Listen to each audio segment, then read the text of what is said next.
Hello, everybody, and welcome to a conversation with artist Heather Hancock. She's exhibiting in the 7th annual Evanston Made Members Group Show and Pop-Up. Hello, Heather. Hey, Lisa, how are you? I'm wonderful. Thank you so much for being in front of your work. We are finding that right now during these shelter-in times, people are excited to meet the artist and find out what it is they're working on. So first, tell us what you are exhibiting in the show. Yeah, I have a brand new piece, part of a brand new series it's part of my ENCODE series. And the piece itself is called Grow. That's kind of a common thing I come back to, just sort of a mantra in a way that I come back to in different ways, different aesthetic takes on the same kind of idea about how we're incessantly changing and growing and transforming as humans. So it's a new piece that's sort of inspired by urban beauty and this, how do we engage another human with code, basically. So it's an actual legible word, but it's abstracted in a way that you kind of have to puzzle it out and kind of figure it out. So that's part of this new series that I'm exploring right now. Yeah, and let's talk a little bit. The green pieces behind you are part of that new series. Tell us what's different about your practice right now, where that new series is coming from, what you're working on. Yeah, it's a series that has been in the works for a while. For last fall, I've been trying to kind of get at this thing. And in the way I practice, I don't necessarily know what I'm doing. It's just like this sort of process of like, oh, it's not that. Something, nope, not that. So it's been a process. Literally have drafts of things back here.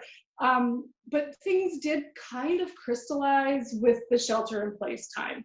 So at that point was sort of I was close. I was working with abstract word forms, but they were much more abstract and very dark. There's a lot of dark backgrounds. And I kind of realized, number one, I wanted these words to be words that are powerful for me. They're words that are almost a mantra or something that just I kind of focus on and it pulls me forward in some way. So these words are personally important to me.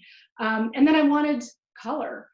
And I wanted a big pop of color. And I wanted it to be something that had a versatility that I can't necessarily get to with cut glass.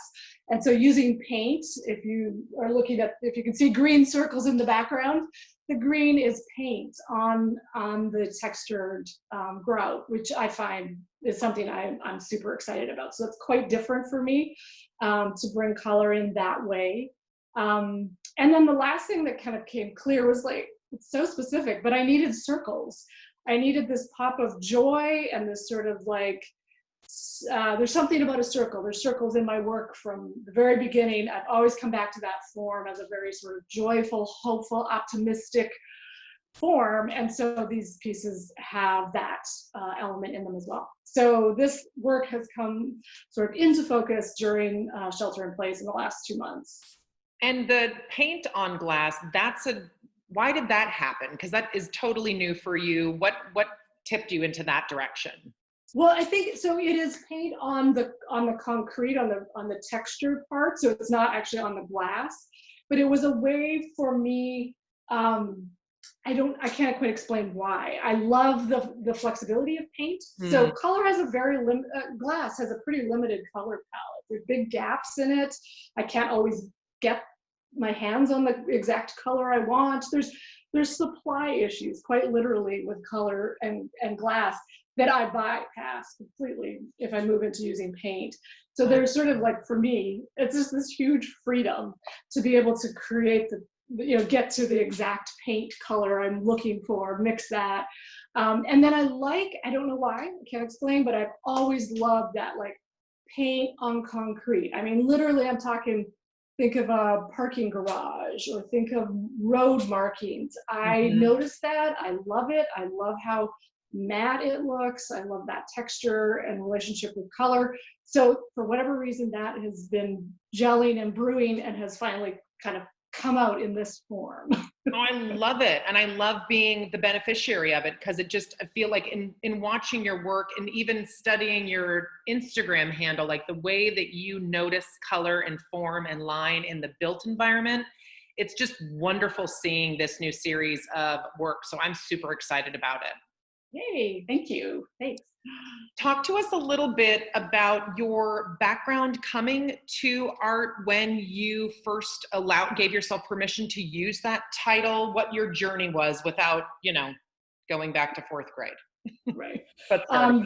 Yeah, very simply, I was in healthcare for the first decade. I'm a Master of Science in Communication Disorders, worked as a speech pathologist. And really what I was doing in healthcare was, how do we help people live well? That was the bottom line thing we did as rehab professionals. And I was passionate about that, and looking at how communication in particular, but then looking at a whole person, how do you help a whole person? This rehab team was sort of coming around a person and trying to figure out, how do you help this person live well after there's been a surgery or some kind of a traumatic event that they're recovering from.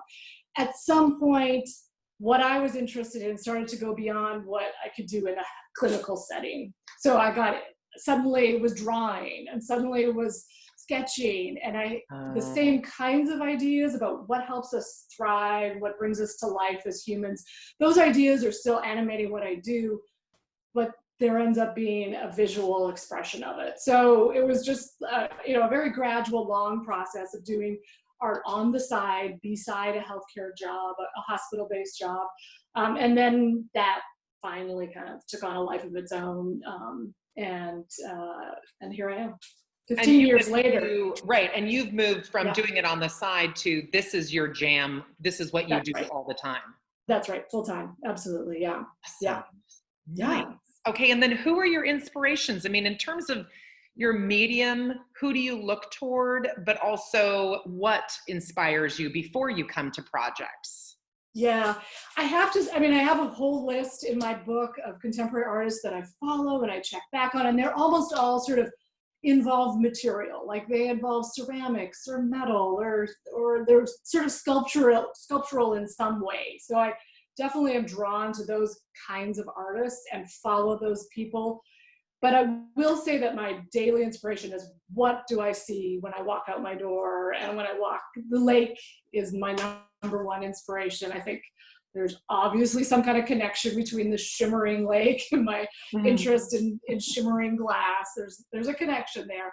But the lake that's endlessly changing, always a different color, always a different pattern or rhythm going on.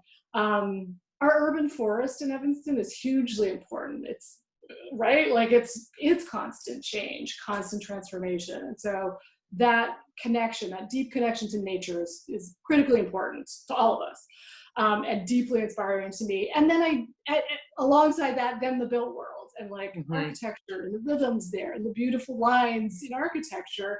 I'm putting these things together and finding that inspiring in a different way. Awesome. Well, I'm so grateful for your involvement in the Evanston arts community for so long. You've been such a crucial part in building this up, the 7-year journey that we've had together. And I just also love how authentically you share yourself and your work, because it's really inspiring. It's awesome to be around. Yay. Well, it's great to talk to you. Thank you for doing the live Instagram. That has been an important lifeline along the way. I pop on if I'm still in my studio. And so that connection has been wonderful. Awesome. Thank you, Heather. Have a great day. Thank you. You too.